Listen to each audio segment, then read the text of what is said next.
ராகவேந்திரா செந்தில் அவர்கள் இந்த சமுதாயத்தின் மேல் கொண்டிருக்கக்கூடிய அக்கறையை பார்த்து வியப்படுகிறேன்.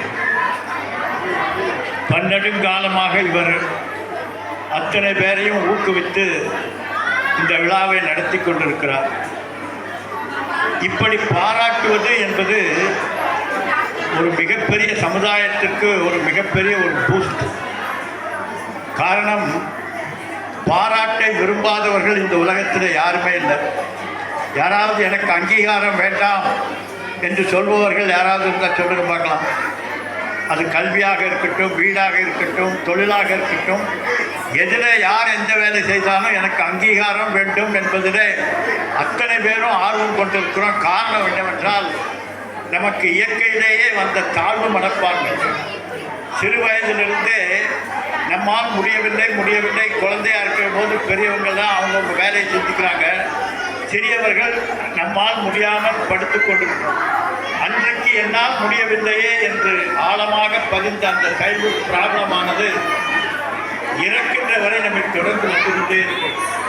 இதற்கு ஒரே மருந்து என்னவென்றால் பாராட்டு மட்டும்தான். பாராட்டை தவிர வேறு எதனாலும் இந்த தன்னம்பிக்கையை கொடுக்க முடியாது.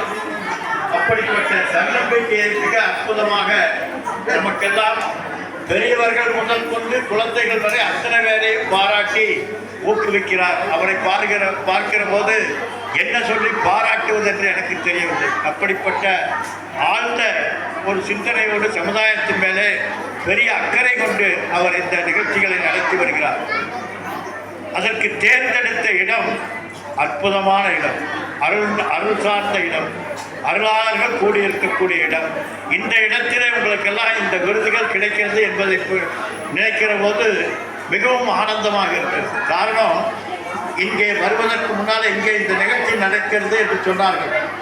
அப்பொழுது எனக்கு ஒரு நம்முடைய ராமானுஜர் அவர்களது வாழ்க்கை வரலாறுடைய ஒரு நிகழ்வானது எனக்கு ஞாபகத்துக்கு வந்தது.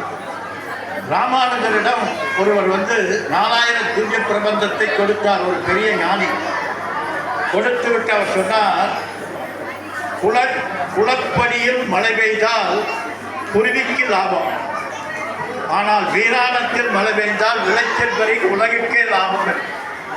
அதுபோல இந்த அருங்கலையை, இந்த மருத்துவ கலையை, இந்த ஆன்மீக கலையை யாராரோ எங்கெங்கோ அவர்களது சுயநலத்துக்காக அங்கங்கே செய்து கொண்டிருக்கிறார்கள்.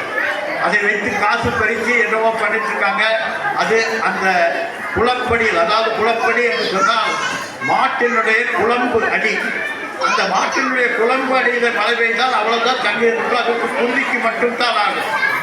ஆனால் வீராணத்தில் பெய்தால் விளைச்சல் பெருகி உலகம் ஊக்கும். அதுபோல இந்த கதையை ஐயா அவர்களுக்கு பகவான் கொடுத்து இன்றைக்கு உலகம் முழுவதும் இங்கிருந்து அத்தனை பேரும் பயன்படுத்தி வருகிறார். ஒரு வருடத்துக்கு முன்னாலே பாம்பேயில் என்னிடம் படித்த ஒரு மாணவர் வந்தார், ஒரு சிறிய சீடர் வந்தார். இங்கே சித்தர் பீடம் எங்கே இருக்கிறது என்று கேட்டார். எனக்கு ஒரே ஆச்சரியம். பாம்பே எங்கே இருக்கிறது, ஆனமலையில் இந்த மூலையில் இருக்கக்கூடிய சித்தர் பீடம் எங்கே இருக்கிறது, எப்படி எப்போ உனக்கு தெரியும் என்று சொன்னேன். அவர் இலவசமாக இந்த கண் புரைக்கு ஏதோ மருந்துகள்லாம் செய்து கொண்டிருக்கிறார்கள். இதை பாம்பேயில் இருக்கக்கூடிய நிறைய பேர் பயனடைந்து என்னிடம் சொன்னார்கள்.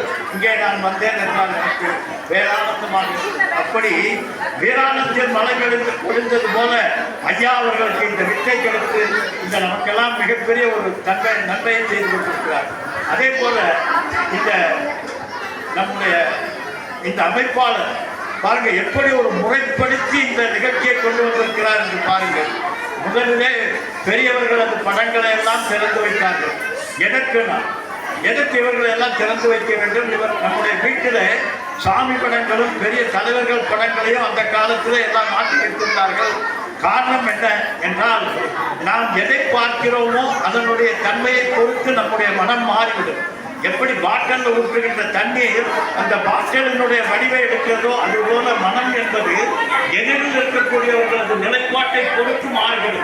ஒரு தாயை பார்க்கிற போது மனம் ஒரு மாதிரி இருக்கிறது, கணவனை பார்க்கிற போது ஒரு மாதிரி இருக்கிறது, குழந்தையை பார்க்கிற போது ஒரு மாதிரியா இருக்கிறது, எதிர் வீட்டுக்காரரை பார்க்கிற போது இன்னொரு மாதிரியா இருக்கிறது. அப்படி எதிர்நிற்கக்கூடிய விஷயத்தை பொறுத்துத்தான் நம்முடைய மனதினுடைய மாற்றங்கள் ஏற்படுகிறது. அதனால்தான் நம்முடைய பெரியவர்கள் எல்லாம் பெரியவர்கள் பணத்தை வீட்டிலே மாற்றி வைத்து ஆனந்தப்பட்டுக் கொண்டிருக்கார்கள். காரணம், அதுபோல் நாமும் ஆக வேண்டும் என்கின்ற எண்ணம் நம்முடைய குழந்தைகளுக்கு வர வேண்டும் என்பதற்காக. அதனால இந்த தியாகிகளின் பலன், தலைவர்களின் பலன்களை எல்லாம் உங்களிடத்தை திறந்து வைத்தார்கள்.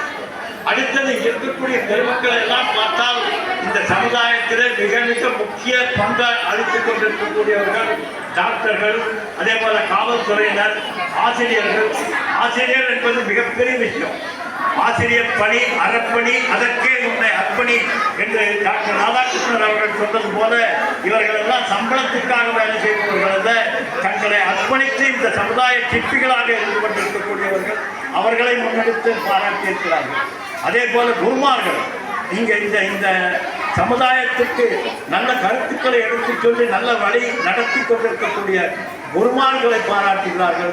அப்படி இந்த ஒட்டுமொத்த இந்த நிகழ்வே மிகப்பெரிய ஒரு சமுதாய சிற்பமாக அமைந்திருக்கிறது என்பதிலே மிக மிக பேரானந்தம் கொள்கிறேன்.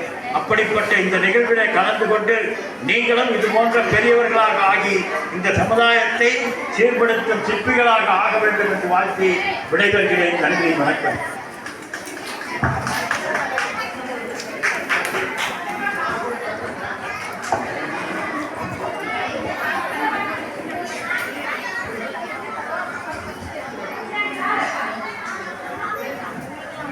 நமக்கெல்லாம் பல்வேறு பணிகள் இருந்தாலும் குழந்தைகளுக்காக நேரத்தை ஒதுக்கி வந்து இங்கே வாழ்த்துறையும் சிறப்புரையும் நல்கி அமர்ந்த சுவாமி ஐயா அவர்களுக்கு விழா குழுவின் சார்பாக மீண்டும் ஒரு முறை மனமார்ந்த நன்றியை உரித்தாக்குகின்றோம்.